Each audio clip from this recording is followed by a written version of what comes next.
Everyone, तो कैसे हैं आप सब लोग। चैप्टर चल रहा था अपना अकाउंटिंग रेशियो। तो अपन ने जितने भी उसके फॉर्मूले थे उसके सारे क्वेश्चन अपन ने कंप्लीट करा लिए थे और ये बात बोली थी आपको कि जब पूरा चैप्टर हो जाएगा तो उसके बाद आपको इंपॉर्टेंट क्वेश्चंस कराएंगे सारे रेशियोज के। ठीक है, तो अब ये पहला अपन ने क्वेश्चन लिया है। ये क्वेश्चन आपके सामने दिया हुआ है, calculate liquidity ratio. Liquidity ratio अगर हेड का नाम आया पूरा, इसका मतलब हमें तुरंत क्लिक होना चाहिए।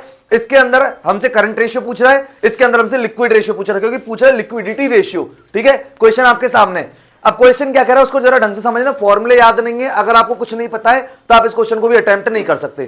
ठीक है, लिखा हुआ है टोटल डेट। तुमसे कोई तुरंत क्वेश्चन पूछेगा भैया टोटल डेट का मतलब, तो तुरंत उसको आंसर देना है long term debt plus current liability equals to total debt होता है। Long term liability, long term loans, long term borrowings, long term और प्लस उसमें करंट लायबिलिटी ऐड कर देते हैं तो ये हमारा आ जाती है टोटल डेट। ठीक है, उसके टोटल असेट दे रखिए, टोटल असेट सारी असेट साइड का total. Property plant and equipment है, नॉन करंट इन्वेस्टमेंट है, long term loans and advances है। ठीक है, लॉन्ग टर्म बोरिंग्स है, लॉन्ग टर्म प्रोविजंस है, इन्वेंट्री दे रखी है, प्रीपेड एक्सपेंसेस दे रखा है और कैलकुलेट लिक्विडिटी रेशियो हमसे पूछ रहा है। ठीक है, एक बात समझना, लिक्विडिटी में अपन पहले अगर बात करें तो अपन बात करेंगे करंट रेशियो के बारे में। ठीक है, करंट रेशियो का फॉर्मूला होता है current assets upon current liability,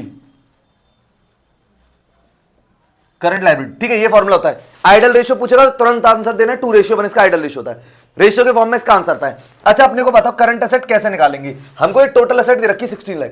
अगर मैं इसमें से property plant and equipment, non current investment और लॉन्ग टर्म लोन्स, इन तीनों को ध्यान से समझना, इन तीनों को अगर इसमें से मैं लेस करा देता हूं तो मेरे पास निकल के आ जाएगी आपकी करंट एसेट। क्यों? क्योंकि property plant equipment, non current investment और long term loans and advances ये सारे के सारे एसेट्स में इंक्लूड होंगे। इन तीनों को हटाऊंगा, जैसे मेरी क्या निकल के आ जाएगी, करंट एसेट निकल के आ जाएगी। बात समझ में आ रही है सबको? तो यहां पे लिखेंगे करंट एसेट इक्वल्स टू करके देखते चलो फटाफट फटाफट। करंट एसेट यानी 16 लाख में से लेस कराऊंगा 6 लाख, लेस कराएंगे इसमें से 1 लाख और लेस कराएंगे इसमें से फिर 1 लाख। ठीक है, तो हमारी करंट एसेट आ जाएगी 8 लाख। यहां तक किसी को परेशानी है? ओके, करंट एसेट आ गई। अब बात करते हैं जी करंट लायबिलिटी चाहिए। अब जरा 1 मिनट ऊपर आओ। टोटल डेट दे रखा है 12 लाख का, ढंग से समझना। टोटल डेट अभी बताया था long term debt plus current liability equals to total debt. अब टोटल डेट ये दे रखा है, इसमें से देखो long term borrowings, long term provision, ये हमको लॉन्ग टर्म दे रखे हैं। अगर हम इस टोटल डेट में से इसको लेस करा देंगे तो हमारी करंट लायबिलिटी निकल के आएगी। ठीक है, तो 12 लाख में से लेस कराएंगे एक तो अपन 4 लाख और एक इसमें से लेस कराएंगे 4 लाख, तो अपने पास जो आ जाएगी करंट लायबिलिटी वो आ जाएगी 4 लाख। यहां तक बात समझ में आ रही है? कोई परेशानी इसमें? ठीक है, अब इसके फॉर्मूले में रख देंगे करंट एसेट दे रखी है 8 लाख और करंट लायबिलिटी दे रखी है अपने को 4 लाख। इसका जो आंसर आएगा वो आएगा 2:1। आपसे एक और लंबी रिक्वेस्ट है, उसको भी ढंग से समझें। ये जब आप यहां पे लिख दोगे तो यहां पे कोई काटा पीटी नहीं करनी है, आप रफली इसको करेंगे और इसका आंसर लिखेंगे 2:1। क्लियर? आ गई कहानी समझ में? ये हो गया करंट रेशियो।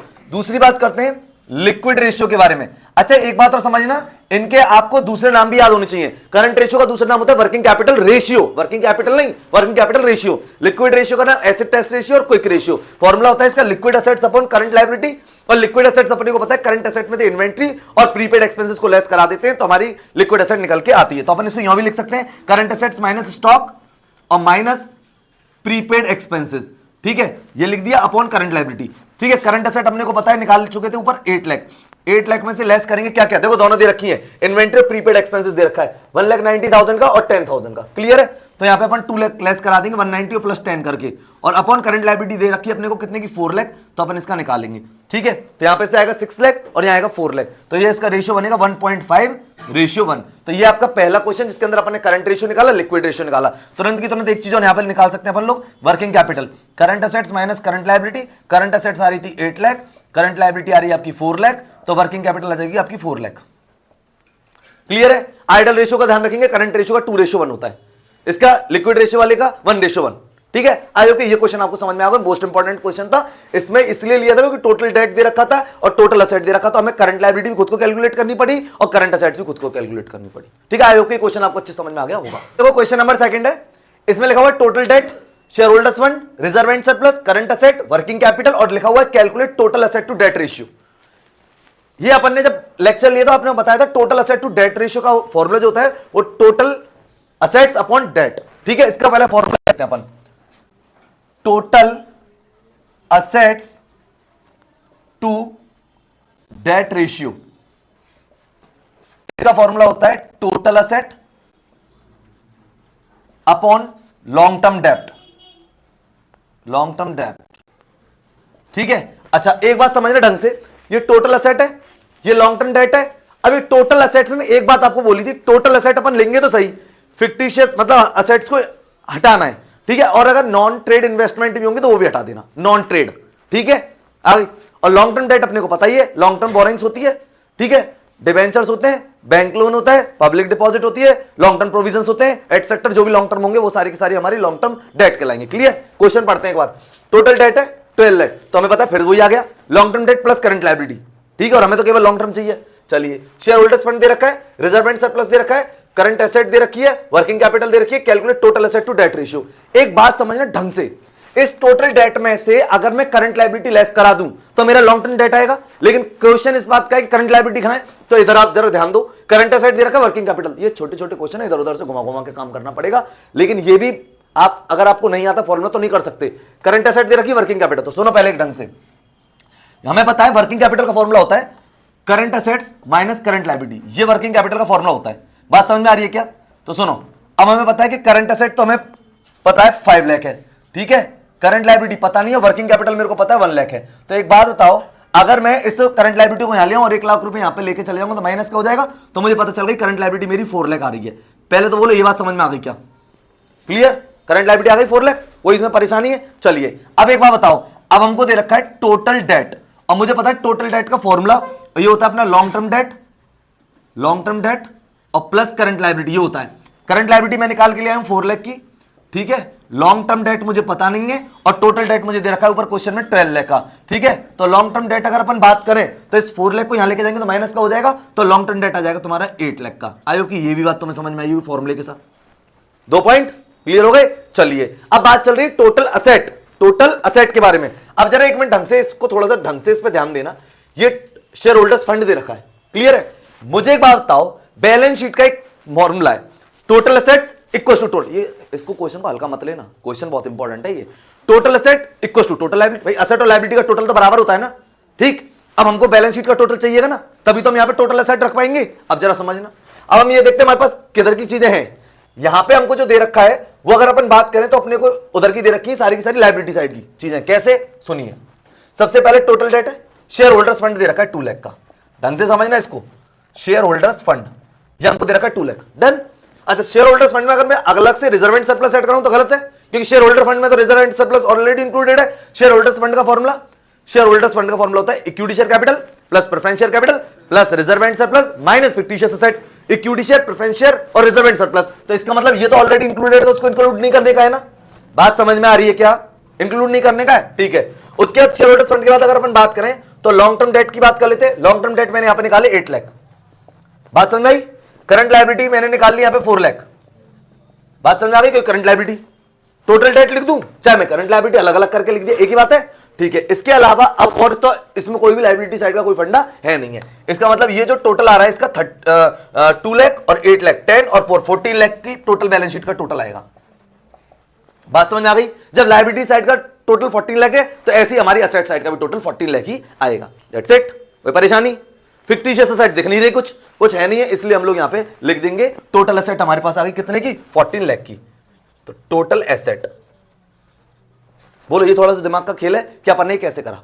क्लियर, बात समझ आ गई आपको अच्छे से? ये हो गया 14 लाख। अब जरा देख लीजिए, टोटल एसेट आ गई 14 लाख और लॉन्ग टर्म आ गया जी आपका 8 lakh.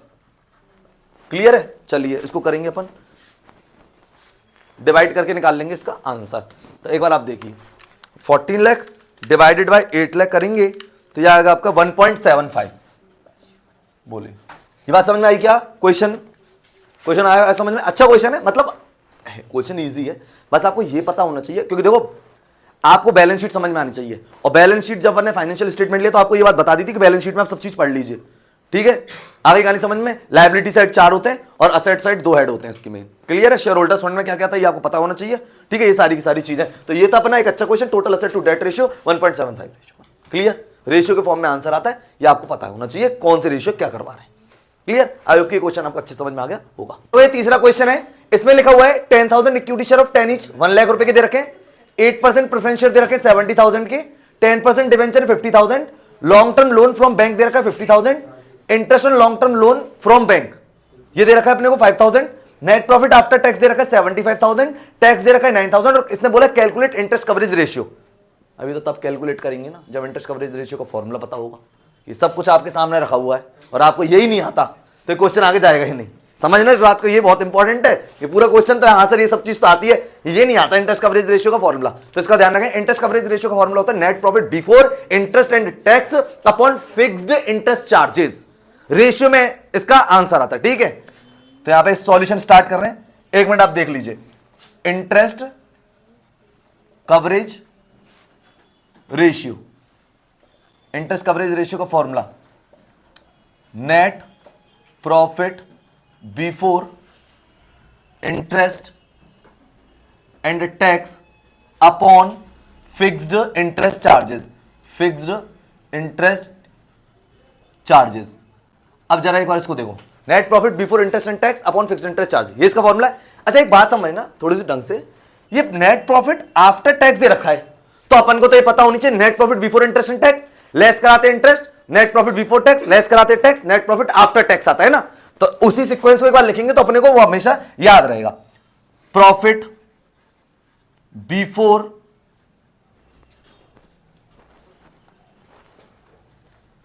Before interest and tax, ठीक है, उसमें से अपन लोग लेस कराते हैं इंटरेस्ट, और इंटरेस्ट अपने को पता है बैंक लोन पे, लॉन्ग टर्म लोन्स पे, इन पे होती है इंटरेस्ट, ठीक है। तो जैसे अपन यहां पे net profit before interest tax कराते हैं उसमें से अगर लेस इंटरेस्ट कराएंगे तो यहां पे आएगा आपका प्रॉफिट बिफोर टैक्स, लेस कराएंगे इसमें से टैक्स तो ये आएगा आपका प्रॉफिट आफ्टर टैक्स। बोले बात समझ में आ रही है खूब अच्छे से, क्लियर। अब सुनो, प्रॉफिट आफ्टर टैक्स ये दे रखा आपको 75,000 का, यहां पे मैंने लिख दिया, ढंग से समझना इस बात को, 75,000, क्लियर है। ऊपर की तरफ चल रहा है, एरो कर दिया मैंने, देखो 75,000। टैक्स कितने का दे रखा है? 9,000 का दे रखा है। तो सर जैसे ही मैं इस 9,000 को ऊपर ऐड करूंगा, ढंग से समझना, 75,000 में जैसे मैं 9,000 ऐड करूंगा तो शायद 84 आ जाएगा ये, ठीक है। 9,000 ऐड करेंगे 84, तो प्रॉफिट बिफोर टैक्स आ गया जी 84। बोलो बात समझ में आ गई क्या? अच्छा अब बात कर लेते हैं इंटरेस्ट के बारे में। इंटरेस्ट, अब जरा इंटरेस्ट देखो क्या करना है। अपने को पता है प्रेफरेंस शेयर पे तो इंटरेस्ट नहीं होती, डिविडेंड होता है, तो ये तो लेते नहीं है। चलिए 10% डिवेंचर 50,000 का, इसका तो इंटरेस्ट होता है 5,000 का। चलिए एक चीज तो आपको ये बात समझ में आ गई कि डिवेंचर पर इंटरेस्ट हो गया। पहला पॉइंट आगे समझ में, लॉन्ग टर्म लोन्स दे रखे और लॉन्ग टर्म लोन और उस पर इंटरेस्ट देखो, ये दे रखी इसकी, ये तो लोन दे रखा है, long term loan from bank से लिया 50,000 का, interest on long term loan from bank 5,000 रुपए की इस पर इंटरेस्ट लगी है, दैट्स इट। चलिए 5,000 की हो गई। इसके अलावा और कोई इंटरेस्ट मुझे कहीं नहीं दिख रही है, इसको ऐड करेंगे 10,000 हो जाएगा, और जैसे ऊपर जाएंगे इसको ऐड करेंगे तो 94,000 आ जाएगा profit before interest and tax. ये आपका हो गया जी वर्किंग नोट। बोलो पहले तो ये बात समझ में आई, क्लियर, अच्छे से समझ में। अच्छा अब बात कर लेते हैं फिक्स्ड इंटरेस्ट चार्जेस के बारे में। तो ये रे 10,000 की फिक्स्ड इंटरेस्ट चार्जेस, क्लियर। फॉर्मूले में वैल्यू पुट करेंगे, एक बार आप देख लीजिए। Net profit before interest and tax तो आ गया 94,000, फिक्स्ड इंटरेस्ट चार्जेस आ गई आपकी 10,000, आंसर आ गया 9.4। बात समझ में आ रही है क्या?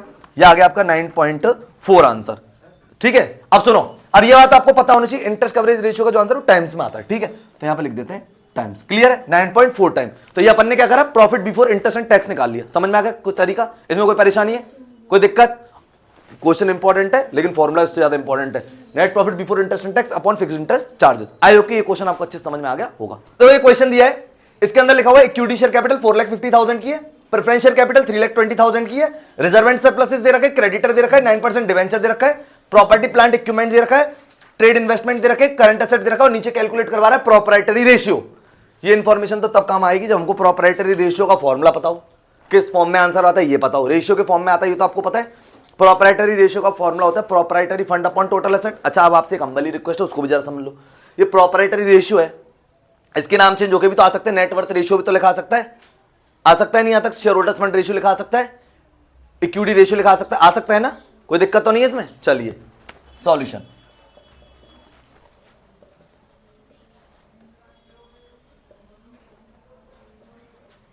प्रोप्राइटरी रेशियो, इसका फॉर्मूला सुन लो पहले,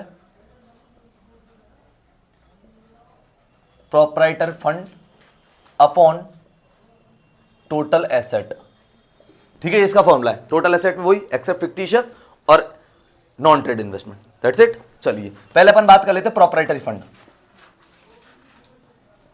प्रोप्राइटरी फंड आएगा कैसे? अपने को पता है equity share capital plus preference share capital plus reserve and surplus और माइनस फिक्टिशियस एसेट और माइनस नॉन ट्रेड इन्वेस्टमेंट, ये हमारा आता है निकल के यहाँ पे प्रोप्राइटरी फंड। अब सुनो, इक्विटी शेयर कैपिटल है 4,50,000 की, ठीक है, प्लस प्रेफरेंस शेयर की बात करें तो 3,20,000 की, ठीक है, equity share capital plus preference share plus reserve and surplus 65,000 का, ठीक है, और इसके बाद माइनस कराना है फिक्टिशियस एसेट, तो वो तो ही नहीं है, तो बस यही हो गया। आगे कहानी समझ में, प्रोप्राइटरी फंड ऐड करेंगे 4,50,000 प्लस करेंगे 3,20,000 प्लस करेंगे 65,000, तो ये आ जाएगा आपका 8,35,000। ये बात समझ में आ रही है सबको? अब अपन बात करेंगे किसकी, टोटल एसेट की। तो यहां पे भी वही प्रॉब्लम है, टोटल एसेट की कर तो लेंगे, लेकिन जरा यहां पे इधर ध्यान दीजिएगा आप एक बार कि अब टोटल एसेट में अपने को पता है ये पार्ट तो अपना यहां से लेके और यहां तक की बात करूं तो ये वाला पार्ट तो है आपका दे रखा है लायबिलिटी साइड का, और ये वाले पार्ट की बात करें तो ये दे रखा है एसेट साइड का। ढंग से समझना, प्रॉपर्टी प्लांट इक्विपमेंट 7 लाख और 2,45,000 का ट्रेड और करंट इन्वेस्टमेंट इनको ऐड करेंगे, ठीक है, तो 7 लाख प्लस ऐड करेंगे इसमें ट्रेड यानी कि 2,45,000 और प्लस करेंगे इसमें करंट असेट 3 लाख की, तो बोलो टोटल असेट आएगी कि नहीं आएगी? बात समझ में आ गई? तो अपन इसको ऐड करेंगे एक बार, 7 लाख प्लस करेंगे 2,45,000, 7 लाख प्लस 2,45,000 प्लस करेंगे इसमें 3 लाख, तो ये आएगा आपका 12,45,000। ये आ गई आपकी टोटल असेट। क्लियर? कोई दिक्कत इसमें? कोई अब जैसे इसको ऐड करें जैसे एक बार लायबिलिटी साइड, तो देखो वही आएगा 3 लाख प्लस करेंगे 1,10,000 प्लस करेंगे 65,000 प्लस करेंगे इसमें 3,20,000 और प्लस करेंगे इसमें 4,50,000, तो ये आएगा वही 12,45,000। क्लियर है? तो टोटल असेट आ गई, प्रॉपर्टी फंड आ गया, फॉर्मूले में वैल्यू पुट कर देंगे, प्रॉपर्टी फंड आ गया अपना 8,35,000 और टोटल एसेट आ गई हमारी 12,45,000। ठीक है, निकाल देते हैं 8,35,000 डिवाइडेड बाय 12,45,000, तो ये आएगा आपका 0.67। क्लियर? तो ये 0.67 रेशियो। बोलो कोई दिक्कत आएगा नहीं समझ में? तो ये आ गया अपना प्रोप्राइटरी रेशियो। ठीक है, ये क्वेश्चन है, इंपॉर्टेंट क्वेश्चन है, वही ले रहे हैं। ठीक है, आई होप कि ये क्वेश्चन आपको अच्छे समझ में आ गया होगा। अब ये नेक्स्ट क्वेश्चन है, इसमें क्या लिखा हुआ है? टोटल डेट दे रखा है 6 लाख का, करंट लायबिलिटी दे रखी है 2 लाख की, कैपिटल एम्प्लॉयड दे रखा है 6 लाख का और कैलकुलेट डेट इक्विटी रेशियो हमसे कैलकुलेट करवा रहा है। छोटा सा क्वेश्चन लग रहा है, लेकिन अभी देखो इसमें क्या क्या चीजें कैलकुलेट करनी पड़ेंगी। ये क्वेश्चन इन्फॉर्मेशन तो तब काम आएगी जब हमें डेट इक्विटी रेशियो का फॉर्मुला पता होना चाहिए। इसका फॉर्मुला होता है long term debt upon equity. Equity को नेटवर्थ भी बोलते हैं, शेयर होल्डर्स फंड भी बोलते हैं, इंटरनल इक्विटी बोलते हैं, प्रोप्राइटरी फंड बोलते हैं, ये तो हमें पता होनी चाहिए। तो देखो डेट इक्विटी रेशियो छोटा सा क्वेश्चन है लेकिन मोस्ट इंपॉर्टेंट है भाई।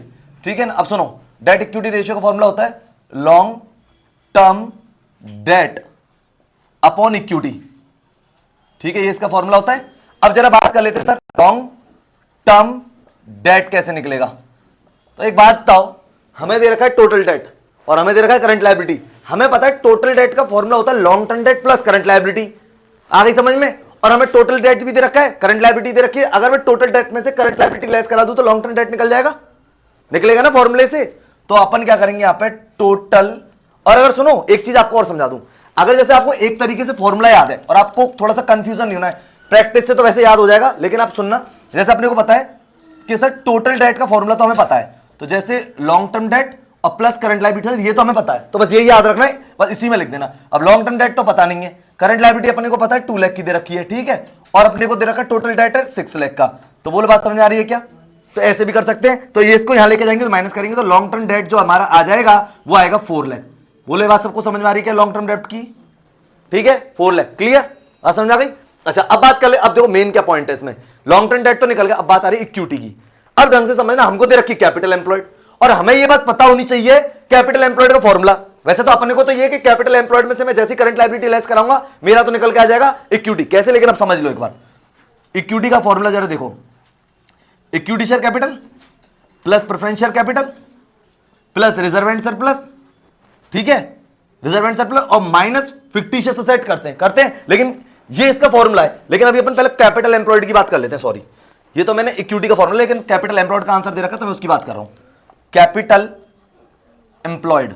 और ये बात तुम्हें पता होनी चाहिए, ये मैं असेट साइड से वो लायबिलिटी साइड से लिख रहा हूं क्योंकि इंफॉर्मेशन लायबिलिटी साइड की पता है। Equity share capital plus preference share capital plus reserve and surplus और plus sir long term debt और माइनस फिक्टिशियस एसेट, ये कैपिटल एम्प्लॉयड का फॉर्मूला होता है लायबिलिटी साइड से। कितनी बार इसको मैं बता चुका हूं, इक्विटी शेयर प्रेफरेंस शेयर का reserve and surplus plus long term date minus fictitious asset.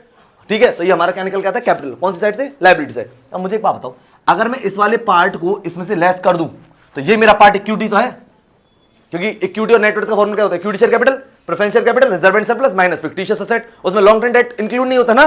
बात समझ आ रही है सबको? तो बस हमें क्या करना है, इसमें से लॉन्ग टर्म डेट का पार्ट हटा देना है। आगे लो सर, इक्विटी लो, इक्विटी ले लो आप। अब टोटल कितनी दे रखी कैपिटल एम्प्लॉयड हमें? 6 लाख। ठीक है, बात समझ आ गई? इक्विटी हमें कैपिटल एम्प्लॉयड दे रखी 6 लाख, और अभी हमें पता है कि हमारा लॉन्ग टर्म डेट कितना निकल के आया था, लॉन्ग टर्म डेट 4 लाख का। बात समझ में आ गई क्या? तो इक्विटी अपनी कितने की आ गई? 2 लाख। बोलो क्लियर? पॉइंट में कोई, देखो छोटा क्वेश्चन है लेकिन काम का है बहुत, क्योंकि हमें फॉर्मूले तक पता नहीं होगा, हम कुछ नहीं निकाल सकते। कैपिटल एम्प्लॉयड का फॉर्मूला होता ही है, उसमें से अगर मैं लॉन्ग टर्म डेट को हटा दूं तो मुझे पता है ये मेरा पूरा पार्ट इक्विटी का रह गया। ठीक है, बात समझ आ गई? क्लियर? अच्छे से सबको समझ में? चलिए अब इसमें अपन लिखेंगे 4 लाख लॉन्ग टर्म डेट और इक्विटी हो गई हमारी 2 लाख। आंसर आ गया जी आपका 2:1। क्लियर? इंपॉर्टेंट क्वेश्चन है, आयोग के ये क्वेश्चन भी आपको अच्छे समझ में आ गया होगा, फॉर्मूले पे जरूर ध्यान दें। ठीक है, चलिए तो ये वाला क्वेश्चन है, क्लोजिंग ट्रेड रिसीवेबल दे रखा 1 lakh, cash cell being 25% of credit sale. Cash cell जो दे रखी है वो 25% दे रखी क्रेडिट सेल की। ठीक है, excess of closing trade receivable over opening trade receivable 40,000, यानी कि जो क्लोजिंग डेटर है ना, क्लोजिंग ट्रेड रिसीवेबल है वो ज्यादा है ओपनिंग ट्रेड रिसीवेबल से, 40,000 ज्यादा है क्लोजिंग वाले, ओपनिंग से 40 ज्यादा है। उसके बाद रेवेन्यू फ्रॉम ऑपरेशन दे रखी 6 लाख यानी सेल। पूछा calculate trade receivable ratio and average collection period. ठीक है, इसमें ये पूछा गया क्वेश्चन के अंदर, तो एक बार आप देखो इसका सॉल्यूशन स्टार्ट कर दे। ये तो तब होगा जब अपने को ट्रेड रिसीवेबल रेशियो का फॉर्मूला पता होगा। फॉर्मूला क्या होता है? Net credit sale upon average debtor. ठीक है, डेटर में ध्यान रखना ट्रेड रिसीवेबल यानी बीआर भी लेते हैं, लेकिन इस क्वेश्चन में बीआर नहीं, बीआर होता तो ऐड होता है। ओपनिंग डेटर से ओपनिंग बीआर, क्लोजिंग से क्लोजिंग बीआर। ठीक है, चलिए तो आप सॉल्यूशन देखो एक बार ढंग से। Debtor turnover ratio, net credit sales upon average trade receivable. ठीक है, average trade receivable debtor turnover ratio का बात करते पहले नेट क्रेडिट सेल आएगी कैसे, सुन लीजिए। पहले हमको दे रखे हैं कैश सेल 25% क्रेडिट सेल की। ठीक है, और हमको दे रखी है टोटल सेल। देखो ये रेवेन्यू फ्रॉम ऑपरेशन हमारे पास टोटल सेल है। ठीक है, और हमको यहां पे दे रखा है कैश सेल जो 25% क्रेडिट सेल की। तो क्रेडिट सेल तो पता ही नहीं है अपने को, लेकिन अपने को एक चीज पता है कि total sale equals to cash sale plus credit sale. ये बात हमें अच्छे से पता है, तो इसमें तो कोई दिक्कत नहीं है। ये तो हमें पता है total sale equals to cash sale plus credit sale होती है, और जो क्वेश्चन में नहीं है वो नहीं है क्रेडिट सेल। तो कितनी मान लिया? 100, और इसी का 25% कैश सेल है 25, और ये टोटल सेल कितनी होगी? 125। जैसे अपन ने वो बता रखा है ना, sales equals to cost plus profit, इसी तरीके से बन जाता है भाई। Total sale equals to cash sale plus credit sale है, जो चीज गिवन नहीं हो ना उसको 100 मान लीजिए आप।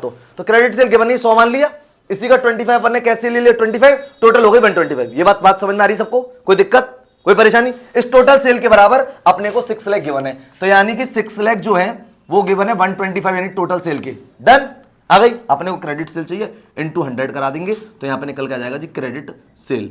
बोलो बात समझ में आ रही है क्या? बढ़िया तरीका है, इसमें कोई एक्स वैक्स मानने की जरूरत नहीं है अपने को। ठीक, बस अपने को फॉर्मूला पता होना चाहिए। यहाँ पे भी total sale equals to cash sale plus credit sale. बात क्लियर? कोई दिक्कत, कोई परेशानी? अपन निकाल लेंगे 6 लाख डिवाइडेड बाय 125 इंटू करेंगे 100, तो ये आएगा आपका 4,80,000। तो बोलो क्रेडिट सेल आ गई समझ में? क्लियर? अच्छा, अब देखो इसमें एवरेज अपन डेटर निकालेंगे। अब एवरेज डेटर यानी एवरेज ट्रेड रिसीवेबल कैसे निकलेगा उसको समझ लो आप। जैसे देखो इसमें यहाँ पे दे रखा है क्लोजिंग ट्रेड रिसीवेबल दे रखा है 1 लाख। क्लियर? और यहाँ पे इसने देखो क्या बात बोली, यहाँ पे excess of closing trade receivable over opening receivable, opening trade receivable से 40,000 ज्यादा है।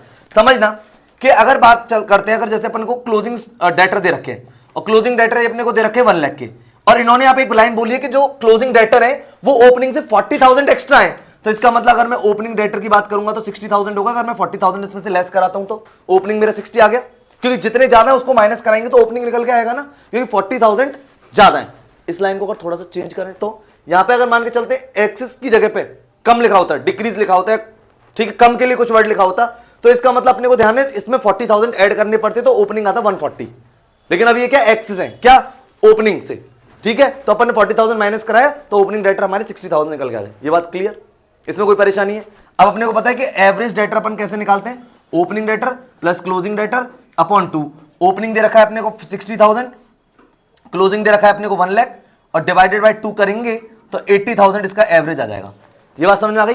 ठीक। अच्छा, अपने को नेट क्रेडिट सेल मिल गई, एवरेज डेटर मिल गए, फॉर्मूले में पुट करेंगे अपन, यानी कि 4,80,000 डिवाइडेड बाय 80,000। ठीक, तो ये आ जाएगा आपका 6। ठीक है, बात समझ में? टर्नओवर के रेशियो टाइम्स में आते हैं। क्लियर है? ये बात तो आपको पता है अच्छे से, 6 टाइम्स। ठीक है, तो 8 6 48 6 टाइम आ गया। अच्छा, इसने हम यहां पे पूछा है एवरेज कलेक्शन पीरियड। तो अपन ने बताया था कि एवरेज कलेक्शन पीरियड का फॉर्मूला क्या होता है, पहले उसको समझ लो आप, ठीक है। Average collection period, average collection period, इसका फॉर्मूला होता है 365 डेज में, 12 मंथ में, 52 वीक में, अपॉन डेटर टर्नओवर रेशियो या ट्रेड रिसीवेबल टर्नओवर रेशियो, एक ही बात है। क्लियर है? अब सुनिए, अपन जैसे मान के चलते इसको उसमें निकाल लेते हैं मंथ में, ठीक है। तो अपन 12 में डिवाइड देंगे 8 का, क्योंकि हमारा डेटर टर्नओवर रेशियो कितना है, 8 टाइम्स। आ रही बात समझ में? तो अपन निकाल लेते हैं इसका, 12 डिवाइडेड बाय 8 करेंगे तो 1.5 मंथ आएगा एवरेज कलेक्शन पीरियड। ठीक है, बात समझ में आ गई? तो ये एवरेज कलेक्शन 1.5 मंथ, 1.5 महीने में हमारा कलेक्शन होता है, मतलब जैसे सेल करते हैं ना वो। बात समझ आ रही है क्या भाई? अपन ने 12 में डिवाइड दिया, पहले अपन ने नेट क्रेडिट सेल निकाली, कितनी 80,000 आ गई, और ये अपन एवरेज कर रहे हैं तो 160 में 2 का डिवाइड देंगे तो 80, अच्छा 6 टाइम आ गया ना, हाँ सॉरी 6 का डिवाइड देंगे इसमें, तो 6 का डिवाइड देंगे तो इसमें 2 मंथ आ जाएगा। क्लियर? 2 मंथ आ जाएगा। बात समझ में आ गई क्या? डेटर टर्नओवर रेशियो का जो आंसर है 6 टाइम उसका डिवाइड दिया तो यहाँ पे 2 मंथ आ गया। क्लियर? कोई परेशानी इसमें? अगर आप डेज में निकालना चाहते हो तो 365 डेज अपॉन 6 करेंगे तो डेज लिख देना आगे, और वीक में करोगे तो 52 अपॉन 6 कर देंगे। क्लियर? आई होप कि ये क्वेश्चन भी आपको अच्छे समझ में आ गया होगा। तो देखो ये क्वेश्चन दे रखा है, ओपनिंग क्रेडिटर है, ओपनिंग बिल्स पेबल है, क्लोजिंग क्रेडिटर है, क्लोजिंग बिल्स पेबल है, परचेज दे रखी है, कैश परचेज दे रखी है, परचेज रिटर्न दे रखी है, और यहाँ पे लिखा हुआ है calculate trade payable turnover ratio and average payable period, और वो भी डेज में निकालना है एवरेज पेबल। अब यहाँ पे इन्होंने दे दिया डेज में, अगर ये नहीं देता तो अपन मंथ में भी निकाल सकते हैं, डेज में भी निकाल सकते हैं, और वीक्स में भी निकाल सकते हैं। तो अपन देखो सबसे पहले क्रेडिटर यानी कि creditor turnover and trade payable turnover ratio का पहला फॉर्मूला देखते हैं एक बार। ट्रेड पेबल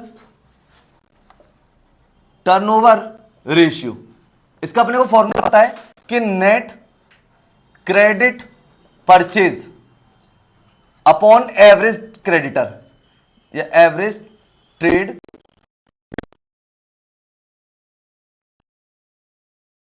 अगर अपन बात करें एवरेज ट्रेड पेबल के बारे में, एवरेज ट्रेड पेबल के बारे में बात करते हैं, तो अपने को पता है ओपनिंग क्रेडिटर और प्लस बीपी यानी कि ये, और क्लोजिंग क्रेडिटर्स प्लस बीपी। तो 1,25,000 और 10 करेंगे तो 1,35,000 तो ये हो गया, प्लस 90,000 5 ऐड करेंगे तो 95,000 ये हो गया, और डिवाइडेड बाय 2 करेंगे, ठीक है। तो 1,35,000 प्लस करेंगे 95,000 डिवाइडेड बाय करेंगे 2, तो ये आ गया अपना 1,15,000। बात आ गई समझ? ये आ गया अपना 1,15,000 एवरेज ट्रेड पेबल, 1,35,000 प्लस करेंगे इसमें 95, 2 करेंगे डिवाइड तो 1,15,000 आ गया। क्लियर आ गई बात समझ में? चलिए अब बात कर लेते हैं नेट क्रेडिट परचेज के बारे में। अब नेट क्रेडिट परचेज देखिए, अब अपने को पता है टोटल परचेज है ये दे रखी, इसमें से कैश परचेज और परचेज रिटर्न इनको लेस करा दूंगा तो नेट क्रेडिट परचेज निकल के आएगी अपनी।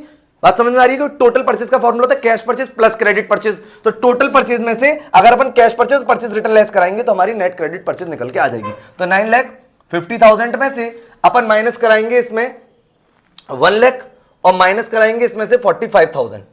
बात समझ आ रही है क्या? 9,50,000 में से 1 लाख और 45,000 लेस कराएंगे, 9,50,000 माइनस कराएंगे इसमें 1 लाख और माइनस कराएंगे इसमें 45,000, तो ये आएगा आपका 8,05,000। क्लियर? बात समझ आ रही है? तो ये अपनी आ गई नेट क्रेडिट परचेज और अपने एवरेज ट्रेड पेबल भी आ गए। तो अब इसको फॉर्मूले में रखेंगे 8,05,000 डिवाइडेड बाय 1,15,000। ठीक है, इसका डिवाइड देंगे 1,15,000, तो ये आ जाएगा आपका 7 टाइम्स,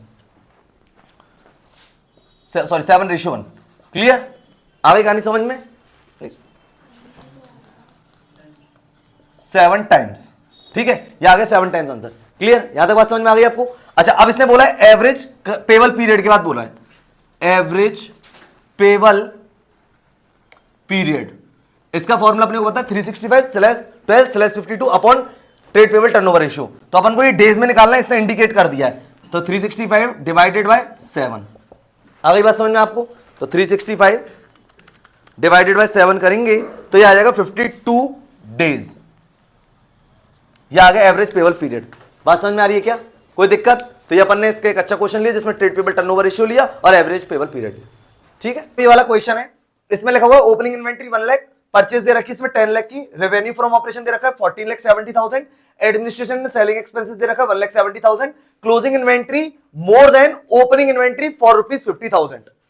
ठीक है, यानी कि जो ओपनिंग इन्वेंट्री है ना उससे क्लोजिंग इन्वेंट्री 50,000 ज्यादा है, तो इसका मतलब समझना 1,50,000 की अगर ये रहेगी क्लोजिंग इन्वेंट्री। ठीक है, क्योंकि लिखा हुआ है closing inventory more than opening inventory ₹50,000। ठीक है, लॉस बाय फायर दे रखा है 20,000 का, डिविडेंड रिसीव दे रखा है 30,000 का, और कैलकुलेट द प्रॉफिटेबिलिटी रेशियो दे रखा है। देखो कई बार अपन ने ये बात बताई थी, अगर किसी हेड का नाम दिया हुआ है प्रॉफिटेबिलिटी रेशियो, तो आपको प्रॉफिटेबिलिटी रेशियो के अंदर एक तो देखो gross profit ratio, net profit ratio, operating ratio, operating cost ratio, ये आपको निकालने पड़ेंगे। आ रही बात समझ में? तो अभी अपन इसमें कैलकुलेट कर रहे हैं, एक बार देखो आप।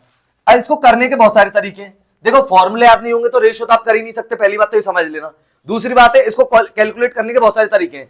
जैसे अगर इस वाले क्वेश्चन को आप उससे करना चाहो फॉर्मूले से, यानी नेट परचेजेस निकालते हैं ना जैसे फॉर्मूले होते हैं, तो आप वैसे निकालना चाहो तो वैसे निकाल दो। भाई ग्रॉस प्रॉफिट कैसे आता है अपने को पता है, सेल्स में से सीओजीएस लेस करते हैं तो जीपी आता है, ठीक है। चाहो तो आप इसको वैसे निकाल सकते, नहीं तो ट्रेडिंग पी एंड एल बना के भी इसको कर सकते हो, ठीक है। अब जरा समझना, मैं ट्रेडिंग पी एंड एल से बना के बता रहा हूं, वर्किंग नोट है वो, ठीक है। Trading and P and L account, ये वर्किंग नोट है, इससे देखो आप समझ लेना। और फॉर्मूले से करना चाहो तो फॉर्मूले से भी हो जाता है, ये वर्किंग नोट है, किसी भी तरीके से आप कर सकते हैं।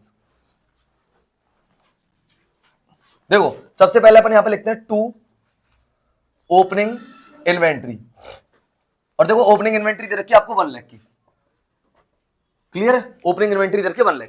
उसके बाद अगर बात करें परचेज, अच्छा अपने को ये तो बात पता ही, ट्रेडिंग अकाउंट में 5 आइटम्स आ जाते हैं, opening stock, closing stock, net purchase, net cell और डायरेक्ट एक्सपेंसेस, ठीक है। टू ओपनिंग इन्वेंट्री, यहां पे लिखा टू परचेज। अब परचेज में अगर परचेज रिटर्न होती तो उसको लेस करा के दिखाते थे, लेकिन ऐसा है नहीं है, तो 10 लाख की अपन ने परचेज दिखा दी। उसके बाद अगर अपन बात करें रेवेन्यू फ्रॉम ऑपरेशन, मतलब सेल दे रखी है, बाय सेल, सेल दे रखी है 14,70,000 की, ठीक है, 14,70,000 की, ठीक है। उसके बाद दे रखा है एडमिनिस्ट्रेशन सेलिंग एक्सपेंसेस, ये अपने को पता है इनडायरेक्ट एक्सपेंसेस होते हैं, ये आइटम पी एंड एल का है, ठीक है। All indirect expenses transfer to P and L account, ठीक है, तो ये आपका इनडायरेक्ट एक्सपेंसेस है, ठीक। उसके बाद अपन बात करें closing inventory more than opening inventory for ₹50,000, ठीक है, ये लिखा हुआ है। तो यानी कि जो क्लोजिंग इन्वेंट्री है वो ओपनिंग इन्वेंट्री से 50,000 ज्यादा है, और अपने को ओपनिंग इन्वेंट्री कितने की दे रखी है 1 लाख, तो इसमें अपन ऐड कर देंगे, तो यहां पे लिखेंगे by closing inventory, closing inventory लिखेंगे 1,50,000। बात समझ में आ गई? अच्छा इसको दूसरे तरीके से भी ये बोल सकता था, जैसे अभी तो यहां पे इसने बोला closing inventory more than opening inventory 50,000, ठीक है, वो ये भी बोल सकता था opening inventory 50,000 less than closing inventory. ये लाइन ऐसे भी आ सकती, समझना ढंग से, कि opening inventory 50,000 less than closing inventory, मतलब क्लोजिंग इन्वेंट्री से ओपनिंग इन्वेंट्री 50,000 कम है और ओपनिंग दे रखी है, तो इसका मतलब ये 50,000 कम है ना, तो 50,000 ऐड करेंगे तो क्लोजिंग आ जाएगी 1,50,000। तो लाइन को थोड़ा समझने की कोशिश करना, ठीक है। अभी इसने जो बोला अपन ने उसके अकॉर्डिंग कर दिया, ठीक है। अच्छा अब इसमें डायरेक्ट एक्सपेंसेस तो कुछ है नहीं है, तो अब यहाँ पे अपन लिखेंगे टू ग्रॉस प्रॉफिट, तो ये अपन ने ग्रॉस प्रॉफिट यहाँ पे निकाल देंगे बैलेंसिंग फिगर, ठीक है। टोटल कर दिया आपका, तो देखो 14,70,000 प्लस करेंगे इसमें 1,50,000, यह आएगा आपका 16,20,000, ठीक है। उसमें से माइनस करा देंगे आप लोग 11 लाख, ठीक है, तो ये आ जाएगा आपका 5,20,000, ये आ गया ग्रॉस प्रॉफिट आपका 16,20,000, क्लियर। उसके बाद अपन ने यहां पे लिखा बाय ग्रॉस प्रॉफिट, ठीक है, बाय ग्रॉस प्रॉफिट लिख दिया 5,20,000 का। अब समझना पी एंड एल में क्या क्या जाएगा। अब देखो सबसे पहले अगर अपन बात करें तो एडमिनिस्ट्रेशन एंड सेलिंग एक्सपेंसेस आएंगे, to administration and selling expenses, ये आपको दे रखे 1,70,000 के, बात समझ में आ गई। इनडायरेक्ट एक्सपेंसेस है, इसका काम हो गया। लॉस बाय फायर, ये भी बता देता हूं, ये भी बता देता हूं। अगर इसकी बात करें तो non operating expenses, non operating loss, कुछ भी बोल सकते हो, ठीक है।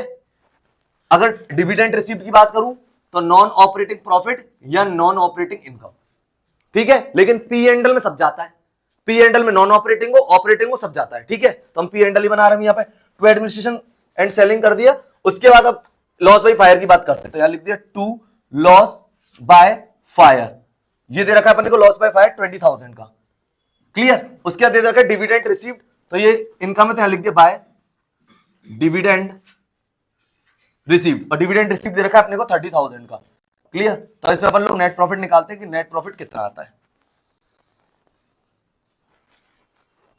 तो यहां लिखेंगे टू नेट प्रॉफिट, ठीक है, बैलेंसिंग फिगर।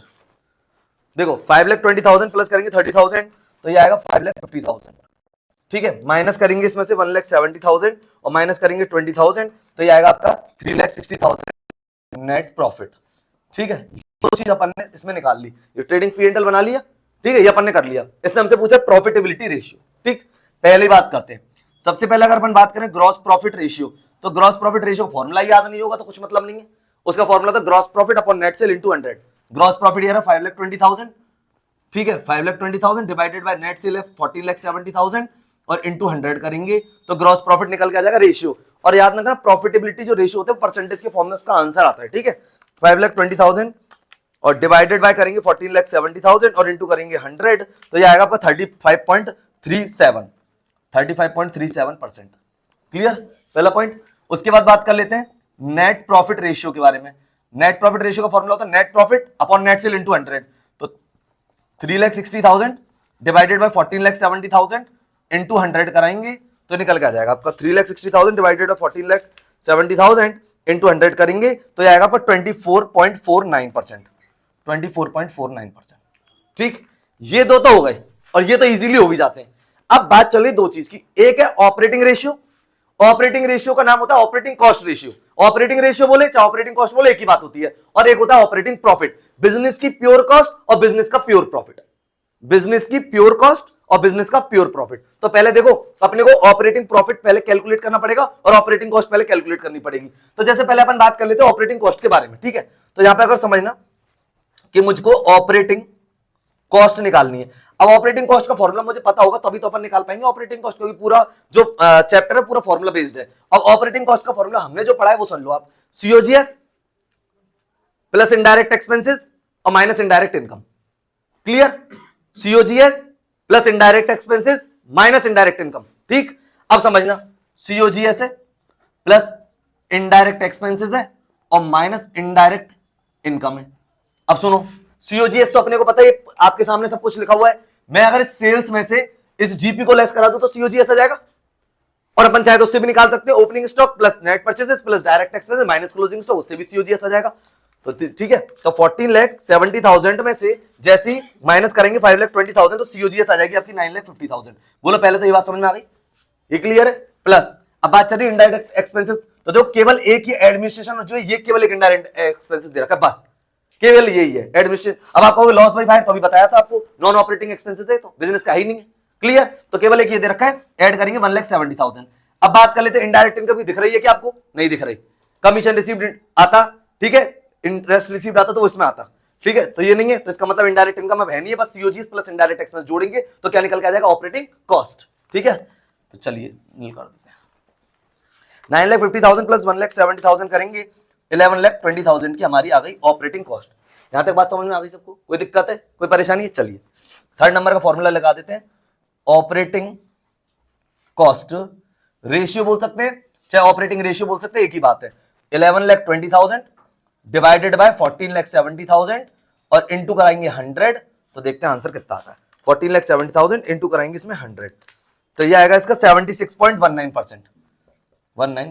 बोलो ये बात क्लियर? ऑपरेटिंग, क्योंकि इसी में अच्छे फॉर्मूले तो ये दो ही हैं, ऑपरेटिंग एक तो अपने पास कॉस्ट रेशियो और एक अभी ऑपरेटिंग प्रॉफिट भी निकालेंगे। ये बात समझ में आ गई? अच्छा, ऑपरेटिंग प्रॉफिट का फॉर्मूला होता है operating profit upon net cell into 100, लेकिन ऑपरेटिंग प्रॉफिट निकालने के तरीके होते हैं दो। अभी तो ये पूरा आपके सामने इसलिए इसमें तो निकाल लेंगे, लेकिन फॉर्मूले दोनों याद होने चाहिए। ऑपरेटिंग प्रॉफिट एक तो जीपी से आता है और एक ऑपरेटिंग प्रॉफिट एनपी से भी आता है, ठीक है। अब जैसे यहां पे तो अपन कैसे कर सकते हैं ऑपरेटिंग प्रॉफिट का, अगर अपन चले जीपी वाले से तो इसका समझ लो कैसे निकालेंगे ऑपरेटिंग प्रॉफिट। आ गई कहानी समझ में? हमारे पास क्या दे रखा है, ग्रॉस प्रॉफिट, उसमें हम लोग ऐड करते हैं इनडायरेक्ट इनकम और माइनस करा देते हैं इनडायरेक्ट एक्सपेंसेस। आ गया ग्रॉस प्रॉफिट में ऐड करते हैं इनडायरेक्ट इनकम, कोई इनकम है ही नहीं है, और माइनस करते हैं इनडायरेक्ट एक्सपेंसेस, बस एक ये दे रखा है। तो ये सीधे मेथड से ऑपरेटिंग प्रॉफिट आएगा। और अगर अपन को एनपी से चलना है तो नेट प्रॉफिट, उसमें ऐड करते हैं नॉन ऑपरेटिंग एक्सपेंसेस या लॉस और माइनस करते हैं नॉन ऑपरेटिंग इनकम या प्रॉफिट। आ गई कहानी समझ में? उल्टे मेथड से चल रहे हैं।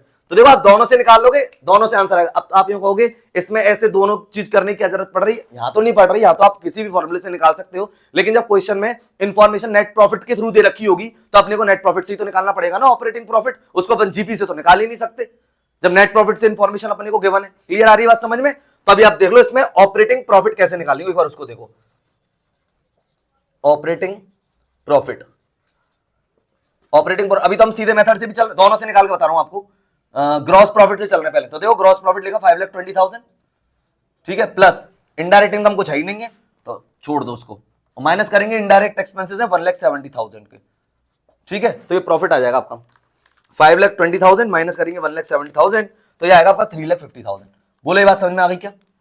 ये तो अपन ने कहां से चले, gross profit. Gross profit indirect income कुछ है ही नहीं है, और इनडायरेक्ट एक्सपेंसेस बस एक एडमिशन सेलिंग है, कर दिया 350 आ गया। ठीक है, इसको लेते हैं अब नेट प्रॉफिट से, तो एक बार उसको भी देख लो।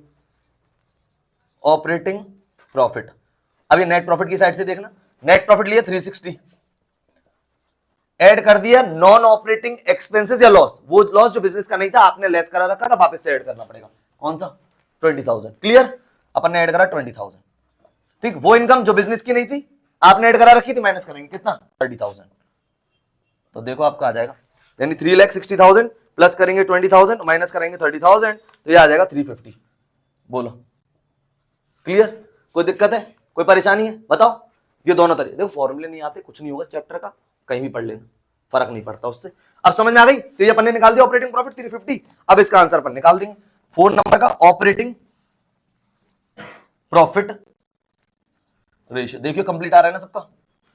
ठीक, operating profit ratio, operating profit अपन ने निकाला 350 अपॉन नेट सेल्स 14,70,000 और इंटू 100, और परसेंटेज में इसका आंसर अभी निकाल के दे देते हैं आपको। 350 डिवाइडेड बाय 14,70,000 इंटू 100 करेंगे तो ये आ जाएगा आपका 23.81%। 81%। क्लियर? क्लियर? कोई दिक्कत इसमें, कोई परेशानी है क्या? ये था क्वेश्चन, देखो छोटा सा क्वेश्चन है, लेकिन अगर वो आपसे पूछेगा प्रॉफिटेबिलिटी तो आप ये मत समझना कि सब इस क्वेश्चन को करके ही आएंगे, ऐसा कुछ है भाई। सबसे पहले तो आपको ये पता, अब देखो ये तो चलो अपन ने एक देसी पैटर्न से समझा दिया कि अपन ने सीखा ट्रेडिंग पी एंड एल, तो उससे समझा दिया। ठीक है, अगर ये आता है तो फिर भी आप कुछ हद तक तो कर पाओगे, लेकिन अगर आपको ये भी नहीं आता तो आपको सारा का सारा फॉर्मूला बेस्ड काम करना पड़ेगा, नहीं करना पड़ेगा? और फॉर्मूला याद नहीं है तो कुछ नहीं कर सकते। अब अपन को ये तो समझ में आ गई प्रॉफिटेबिलिटी रेशियो है, चलो फॉर्मूला याद भी कर गए आप, gross profit upon net cell into 100। तो ग्रॉस प्रॉफिट आएगा कैसे, नेट सेल कैसे आएगी, नेट प्रॉफिट का भी याद करके गए, net profit upon net cell into 100, तो नेट प्रॉफिट कैसे आएगा? ऑपरेटिंग प्रॉफिट का भी याद करके, ऑपरेटिंग कॉस्ट का याद करके, तो प्रॉफिट और कॉस्ट आएंगी कैसे? तो इसमें मेन है ये दोनों, ध्यान से समझना, ऑपरेटिंग कॉस्ट और ऑपरेटिंग प्रॉफिट। प्रॉफिट को हम जीपी की साइड से भी निकाल सकते हैं और एनपी साइड से भी निकाल सकते हैं, डिपेंड ऑन इंफॉर्मेशन, क्वेश्चन में कौन सी इंफॉर्मेशन हमारे पास गिवन है। क्लियर? तो आई होप कि ये वाला जो क्वेश्चन है प्रॉफिटेबिलिटी रेशियो आपको अच्छे समझ में आ गया होगा। अब देखो ये वाला क्वेश्चन है, इसमें लिखा हुआ है क्रेडिट रेवेन्यू फ्रॉम ऑपरेशन दे रखा है 6 लाख और कैश रेवेन्यू फ्रॉम ऑपरेशन दे रखा है 2 लाख, ग्रॉस प्रॉफिट दे रखा है 25% ऑन कॉस्ट। अच्छा एक बात समझना, अगर ग्रॉस प्रॉफिट केवल 25% दे रखा होता, ये तो अभी ग्रॉस प्रॉफिट 25% ऑन कॉस्ट है, लेकिन अगर मान के चलो केवल ग्रॉस प्रॉफिट 25% होता तो हमेशा ऑलवेज ऑन सेल पे होता है, ठीक है, ग्रॉस प्रॉफिट, लेकिन अब इससे कॉस्ट पे का है तो हम कॉस्ट पे लेंगे। Closing inventory was 3 times the opening inventory, ठीक है, 3 times of the opening inventory है, यानी क्लोजिंग इन्वेंट्री 3 टाइम्स है ओपनिंग की। Opening inventory was 10% cost of revenue from operation, COGS का 10% है ओपनिंग इन्वेंट्री। और कैलकुलेट इन्वेंट्री टर्न, अगर ये क्वेश्चन अगर तुमको ये नहीं पता ना ये स्टार्ट कहां से करना है और इस क्वेश्चन को किस तरीके, तो ये क्वेश्चन इजी नहीं है, बस इसमें इतना पूछा गया कैलकुलेट इन्वेंट्री टर्नओवर रेशियो। अब समझना सारी चीज डिपेंड करती है सीओजीएस पे, सीओजीएस गलत आ गया, सपोज दैट मान के चलते हैं आपका सीओजीएस गलत, तो आपकी ओपनिंग इन्वेंट्री 10% सीओजीएस की है तो वो गलत, और जब वो गलत है तो क्लोजिंग इन्वेंट्री ओपनिंग है 3 टाइम्स है तो वो गलत, क्वेश्चन ही गलत। आगे का नहीं समझना, एक समझना सीओजीएस पे डिपेंड करती है, अपने सीओजीएस क्लियरली तरीके से आना चाहिए। तो अभी अपन स्टार्ट करें, देखो सॉल्यूशन इसको, अच्छा क्वेश्चन है ये वाला। अब देखो अपने को पता है कि जो ग्रॉस प्रॉफिट है वो 25% ऑन कॉस्ट दे रखा है, ठीक है। अच्छा एक चीज तो अपन ने पहले डिसाइड कर रखी है, फॉर्मूला अपन ने तो सबको समझा दिया, sales equals to cost plus profit होता है, ठीक है, हम तो इसी को लेके चलते हैं, इसी से अपन कर देंगे। अब सुनो, credit revenue from operation 6 lakh है और cash revenue from operation 2 lakh है, अगर टोटल सेल को ऐड करते हैं तो टोटल सेल आ जाती है जी अपनी 8 लाख।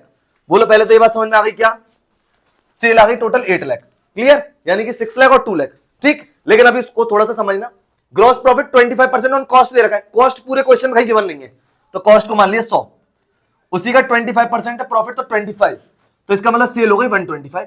बोले बात समझ में आ गई, क्लियर, यानी कि कॉस्ट है नहीं है और कॉस्ट को 100 मान लिया, उसका 25% प्रॉफिट हो गया 25 और टोटल सेल हो गई 125, क्लियर। अब 125 सेल के बराबर ये रही 8 लाख अमाउंट, ये रहा क्रेडिट रेवेन्यू फ्रॉम ऑपरेशन और कैश रेवेन्यू फ्रॉम, दोनों को जोड़ देंगे क्योंकि सेल जो चाहिए cash sale plus credit sale minus sales return, तो इसमें कैश और क्रेडिट दोनों रिटर्न है नहीं तो कोई बात नहीं, तो टोटल सेल हो गई जी 8 लाख। अब 8 लाख जो है वो है 125 के इक्विवेलेंट, क्लियर, हमें निकालनी कॉस्ट इनटू 100 निकाल देंगे तो यहां पे सीओजीएस निकल के आ जाएगा। तो 8 लाख डिवाइडेड बाय 125 और इनटू कराएंगे इसमें 100 तो 6,40,000 का सीओजीएस आएगा। बोले बात सबको समझ में आ गई अच्छे से, कोई दिक्कत है? जो चीज क्वेश्चन में गिवन है उसे 100 मानो, फॉर्मूला इसको ध्यान से समझो, sale equals to cost plus profit है, कॉस्ट पता नहीं तो 100 मान ली, 100 का 25 है तो 25 हो गया, सेल हो गई 125, 125 के बराबर सेल गिवन तो है भाई। भाई इन तीनों चीजों में से कोई ना कोई चीज गिवन होगी तभी हम निकाल सकते हैं ना। तो सेल गिवन है, ये रही 6 और 2 8 लाख, ये लिख दिया। कितने के बराबर? 125 के बराबर है। को क्या निकालना है? कॉस्ट प्रॉफिट, कॉस्ट निकालना है, निकाल दिया। और जीपी चाहते तो जीपी भी निकल जाती, 25 को मल्टीप्लाई करा देता। आगे कहानी समझ में? पहला पॉइंट क्लियर, कोई दिक्कत है? चलिए सीओजीएस आगे समझ। अब बात कर लेते हैं जी आपकी ओपनिंग इन्वेंट्री के बारे में। ओपनिंग इन्वेंट्री के बारे में इन्होंने बोला opening inventory was 10% cost of revenue from operation. आ तो गई 6,40,000 का 10% ले लिया 64,000, 6,40,000 का 10% हो गया 64,000। क्लियर? ओपनिंग इन्वेंट्री आ गई। अब चलिए बात कर लेते हैं जी क्लोजिंग इन्वेंट्री के बारे में। क्लोजिंग इन्वेंट्री के बारे में बात कर लेते हैं जी। अब देखो क्लोजिंग इन्वेंट्री क्या कह रहा है? 3 टाइम्स है किसका? ओपनिंग का। तो ओपनिंग ये रही, इसका 3 से मल्टीप्लाई करा दो, 64,000 इंटू 3 करा देंगे तो ये आपका आ जाएगा क्लोजिंग इन्वेंट्री आ जाएगी। तो 64,000 इंटू कराएंगे 3 तो ये आ जाएगा 1,92,000। बोलो बात समझ में आ गई? चलिए अपने को इन्वेंट्री टर्नओवर रेशियो का फॉर्मूला भी तो पता होना चाहिए, सीओजीएस अपॉन एवरेज इन्वेंट्री, और एवरेज मतलब ओपनिंग प्लस क्लोजिंग अपॉन 2। तो एवरेज इन्वेंट्री भी निकाल लेते हैं जी अपन। एवरेज इन्वेंट्री तो ओपनिंग इन्वेंट्री 64, क्लोजिंग है 1,92,000, डिवाइडेड बाय करेंगे 2, एवरेज निकल के आ जाएगी। तो ये आएगा आपका 1,28,000। क्लियर? आ गई एवरेज इन्वेंट्री, सीओजीएस आ गया, एवरेज इन्वेंट्री आ गई। तो इन्वेंट्री टर्नओवर रेशियो का formula COGS upon average inventory. COGS दे रखा है आपको 6,40,000 और एवरेज इन्वेंट्री जो आई है वो आई है 1,28,000। ठीक है, तो 6,40,000 डिवाइडेड बाय 1,28,000 करेंगे तो यह आपका आंसर आ जाएगा 5 टाइम्स। क्लियर? कोई दिक्कत है इस वाले में? बस इसमें ध्यान से समझना है, इसमें मेन क्या है? इसमें मेन है कॉस्ट, सीओजीएस। सीओजीएस अगर सही सही निकलेगी तो ओपनिंग इन्वेंट्री उसका 10% और ओपनिंग इन्वेंट्री फिर क्लोजिंग। लेकिन अगर सीओजीएस गलत, ओपनिंग इन्वेंट्री गलत, ओपनिंग गलत तो क्लोजिंग गलत, तो आंसर ही गलत। ठीक, बात समझ में आ गई? तो क्वेश्चन अच्छा है। ये था इसमें अपने कैलकुलेट किया inventory turnover ratio. I hope कि ये क्वेश्चन आपको अच्छे से समझ में आ गया होगा। ये वाला क्वेश्चन है, इसमें लिखा हुआ है शेयर होल्डर्स फंड 50 लाख। ठीक है, नॉन करंट लायबिलिटी दे रखी है, लॉन्ग टर्म बोरिंग्स दे रखी है, लॉन्ग टर्म प्रोविजंस दे रखे, नॉन करंट एसेट में property plant and equipment and intangible asset 90 lakh दे रखी है, नॉन करंट इन्वेस्टमेंट दे रखा है 12,50,000, टोटल दे रखा है 1,02,50,000। ठीक है, करंट एसेट दे रखी है 23,75,000 और कैलकुलेट करवा रहे debt to capital employed ratio. अब देखो इसने हमसे पूछा debt to capital employed ratio, इसका पहले अपने को फॉर्मूला पता होना चाहिए, long term debt upon capital employed. ठीक है, पहले तो फॉर्मूला देखते हैं इसका, debt to capital employed ratio. इसका फॉर्मूला होता है जी long term debt upon capital employed, और इसका आंसर रेशियो के फॉर्म में आता है, ये तो पता होनी चाहिए आपको। ठीक है, अब सुनो लॉन्ग टर्म डेट की बात कर लेते हैं। देखो लॉन्ग टर्म डेट का पहले फॉर्मूला पता होना चाहिए, जैसे बैंक लोन आता है, डिवेंचर्स आता है, पब्लिक डिपॉजिट्स आता है, लॉन्ग टर्म प्रोविजंस आते हैं एटसेट्रा, और भी कोई लॉन्ग टर्म होगा वो सब लॉन्ग टर्म डेट में आएगा। ऐसे नहीं है बैंक लोन और डिवेंचर ही आता है, पब्लिक डिपॉजिट भी आता है। ऑलरेडी आप बैलेंस शीट पढ़ा चुके हैं, डिस्कस कर चुके हैं अपन ढंग से। ठीक है, अब सुनो, तो सबसे पहले अपन यहां पे निकालेंगे लॉन्ग टर्म डेट। अब देखो इसमें पढ़ के अपने को एक बात समझ में आती है, एक तो देखो लॉन्ग टर्म बोरिंग्स दे रखा है, अब बोरिंग्स में आ गया आपका बैंक आ गया, bank loan, debentures, public deposit वगैरह आ गया, लॉन्ग टर्म प्रोविजन तो अपने को पूरा दे रखा है। ठीक है, तो लॉन्ग टर्म डेट हो गया टोटल 37,50,000। क्लियर? यहां पे लिखना पड़ेगा वैसे long term borings plus long term provision, पर मैंने एक साथ लिख दिया है। ठीक है, 37,50,000 का लॉन्ग टर्म डेट आ गया। अब बात चल रही कैपिटल एम्प्लॉयड की। अब कैपिटल एम्प्लॉयड आपको बताया था दोनों तरीके से, असेट तरीके से, लायबिलिटी से। अगर अपन चलते हैं लायबिलिटी से तो फॉर्मूला जरा सुनना एक बार। शेयर होल्डर्स फंड बोलो, जैसे देखो equity share capital, preference share capital plus reserve and surplus, इसको तो अपन शेयर होल्डर्स फंड बोलते हैं, दिख रहा है क्या ऊपर? और इसमें plus long term date add करते तो दिख रहा है क्या? माइनस फिक्टिशियस असेट करेंगे तो कैपिटल एम्प्लॉयड आएगा लायबिलिटी साइड से। सारी इंफॉर्मेशन के बने लायबिलिटी की। असेट साइड से चलें, fix asset plus current assets minus current liability. अब देखो फिक्स असेट तो ये रही और करंट असेट भी है, लेकिन हमारे पास क्वेश्चन में वो करंट लायबिलिटी नहीं है, तो अपन नहीं निकाल सकते इसको असेट साइड से ना, तो अपन कहां से निकाल लें? लायबिलिटी साइड से करके कंप्लीट कर देते हैं। तो देखो यहां पर निकालेंगे कैपिटल एम्प्लॉयड। ठीक है, अब देखो सबसे पहले अगर अपन बात करें तो नॉन करंट असेट पूरी ले ली अपन ने। ठीक है, यानी कि 1,02,50,000 प्लस करेंगे इसमें, सॉरी लायबिलिटी साइड से निकालते हैं इसको, लायबिलिटी साइड से क्योंकि इसमें अपने पास करंट लायबिलिटी नहीं है ना, नहीं तो असेट साइड से भी आ जाता, लेकिन अब लायबिलिटी साइड से देखो, equity share capital plus preference share capital plus reserve and surplus, तो शेयर होल्डर्स फंड होता है ना, नेटवर्थ भी बोलते हैं, इक्विटी भी बोलते हैं, प्रोप्राइटरी फंड भी बोलते हैं। चलिए तो ये हो गया अपना 50 लाख, ठीक है, तो ये हो गया अपना 50 लाख। उसके बाद अपन इसमें ऐड करेंगे लॉन्ग टर्म डेट, तो ये रहा लॉन्ग टर्म डेट 37,50,000 और माइनस करते हैं फिक्टिशियस एसेट और माइनस करते हैं non trade investment. Fictitious asset है नहीं है और नॉन ट्रेड इन्वेस्टमेंट है नहीं है, होते तो वो माइनस करा देते, ठीक है। टोटल आ जाएगा इसका 87,50,000। बोली बात समझ में आ गई, क्लियर। अब फॉर्मूले में पुट कर देंगे, लॉन्ग टर्म डेट दे रखा है इसमें 37,50,000 का और अपने को वो दे रखा है इसमें कैपिटल एम्प्लॉयड 87,50,000 की, क्लियर है। इसको अभी अपन निकाल देते हैं, 37,50,000 प्लस डिवाइड करेंगे 87,50,000 का, तो ये जो आएगा आपका 0.42 आ रहा है, ठीक है, 0.42:1। बोलो बात समझ में आ गई क्या, कोई दिक्कत है इसमें, लेकिन फॉर्मूला पता होना चाहिए, ठीक है। तो ये अपन ने लिया था इसमें कौन सा, डेट टू कैपिटल एम्प्लॉयड। आपको ये वाला क्वेश्चन आपको अच्छे समझ में आएगा, फॉर्मूले का जरूर ध्यान रखें, ठीक है। कैपिटल एम्प्लॉयड का ध्यान रखें, असेट लायबिलिटी साइड दोनों से अपने को पता होना चाहिए, इंफॉर्मेशन जिस भी साइड से होगी उस साइड से अपन निकाल देंगे, क्लियर। तो अभी क्वेश्चन है, नेट प्रॉफिट आफ्टर टैक्स दे रखा है 6,50,000, रेट ऑफ इनकम टैक्स दे रखा है @50%, 10% डिवेंचर है 100 रुपए ईच वाले 10 लाख की, फिक्स असेट एट कॉस्ट दे रखी 22,50,000 एट कॉस्ट और accumulated depreciation on fix asset up to date तक दे रखा है 2.5 लाख का। यानी कि अपन को जब कैपिटल एम्प्लॉयड कैलकुलेट करनी होती है तो असेट अपन को नेट चाहिए होती है, यानी डेप्रिसिएशन लेस कराने के बाद, तो ठीक है, इसमें से लेस कराएंगे 2.5 लाख का डेप्रिसिएशन। करंट असेट दे रखी, करंट लायबिलिटी दे रखी और कैलकुलेट करवा रहा है आरओआई। आरओआई को पहले तो समझ लो रिटर्न ऑन इन्वेस्टमेंट बोलते हैं और इसका दूसरा नाम और होता है return on capital employed. Formula याद नहीं होगा तो कोई फायदा नहीं है इसको करने से, रिटर्न ऑन इन्वेस्टमेंट बोलो चाहे रिटर्न ऑन कैपिटल एम्प्लॉयड बोलो, फॉर्मूला होता है net profit before interest and tax upon capital employed into 100, ठीक। ROI net profit before interest and tax upon capital employed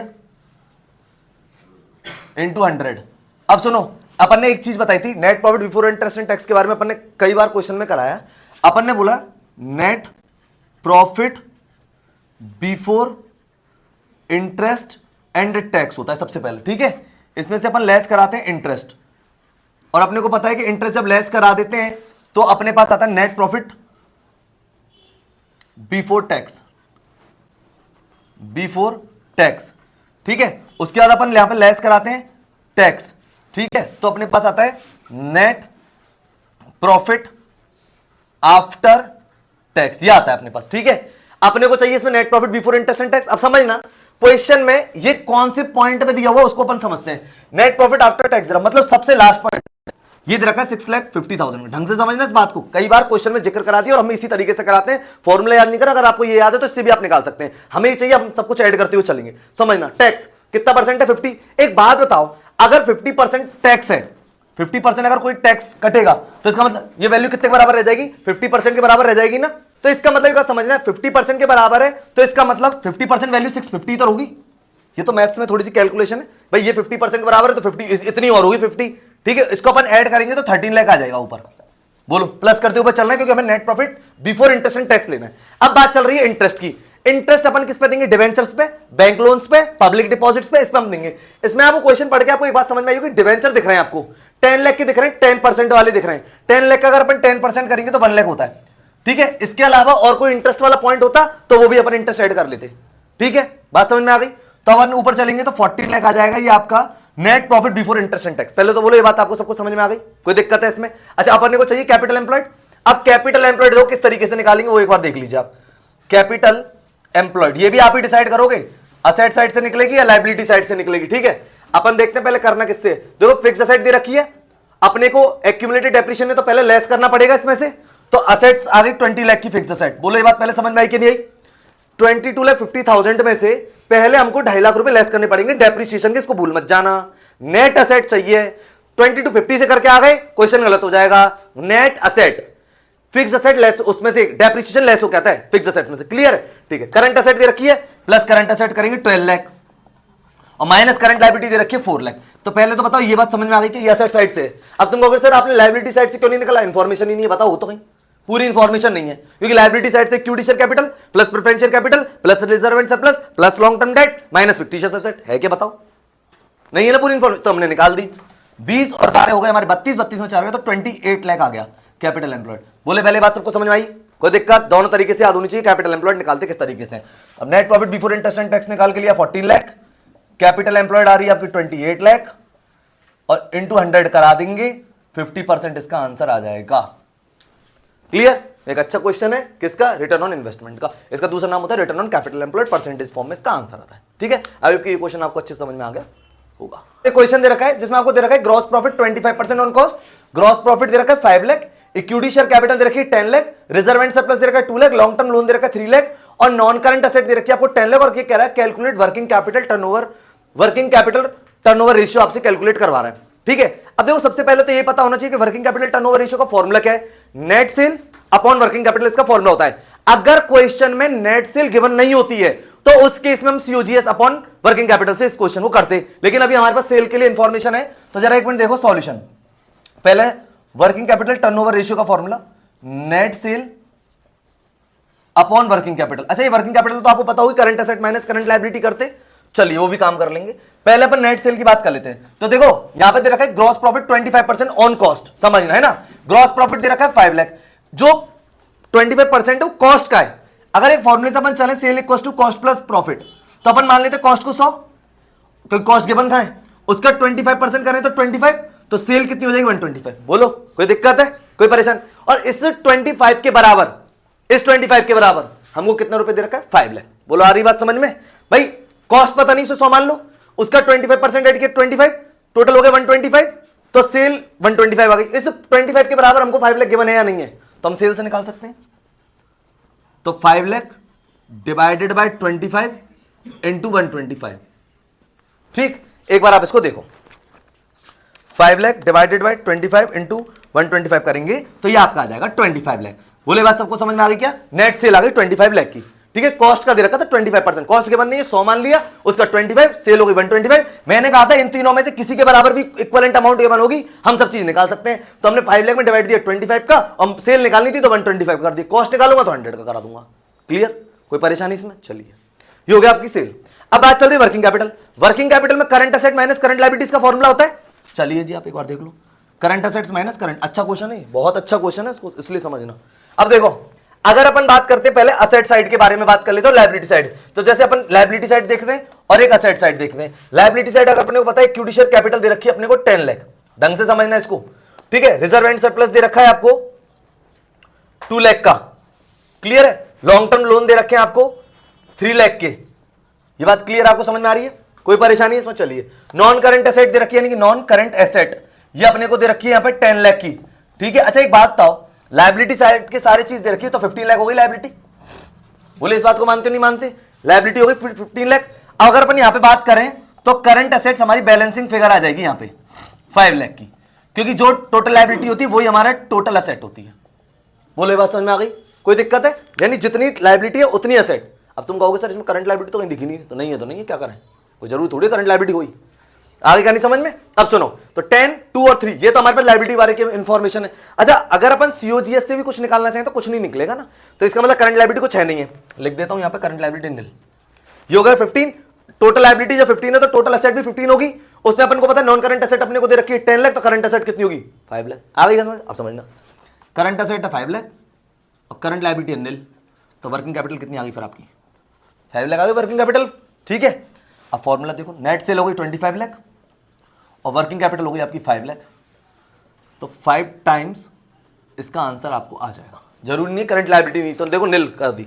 अच्छा क्वेश्चन है, बढ़िया क्वेश्चन है एकदम, किसका? वर्किंग कैपिटल टर्नओवर रेशियो का।